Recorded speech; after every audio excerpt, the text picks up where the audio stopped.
আব্দুল কাদের Jilani Baghdadi রাহমাতুল্লাহ আলাইহি বলেন, রে দুনিয়ার মানুষ, তোমরা আমার নবী চিনোনি? আমার নবী কেমন জিনিস? আমার নবীকে যারা দুই নয়নে দেখেছে, দুইটা চক্ষু দিয়া আমার নবীকে যারা দেখেছে, ওই লোকটা নবীজি দেখে আমার নবীজির হাত ধরে যারা কলমা পড়েছে তারা হয়ে গেল সাহাবী। তারা কি হয়ে গেছে? তারা সাহাবী হয়ে গেছে। আমার নবীকে দেখে কলেমা পড়ে যারা ঈমান এনেছে, ওই লোকটা হয়ে গেল সাহাবী। এরকম একজন সাহাবী যদি ঘোড়া চালাইয়া যায়, আর এই ঘোড়ার পায়ের থেকে যেই ধুলাটা উড়বে, আমি আব্দুল কাদের জিলানীর ওই ধুলাটার সমান মর্যাদা নাই।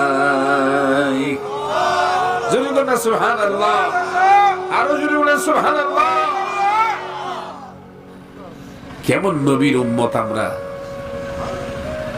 বড় পীর আব্দুল কাদের জিলানী রাহমাতুল্লাহ আলাইহি যদি এই কথা বলে, তাহলে আপনি আর আমি যদি কই নবী আমাদের মতো, তাহলে কি আমাদের ঈমান থাকবে না চলে যাবে?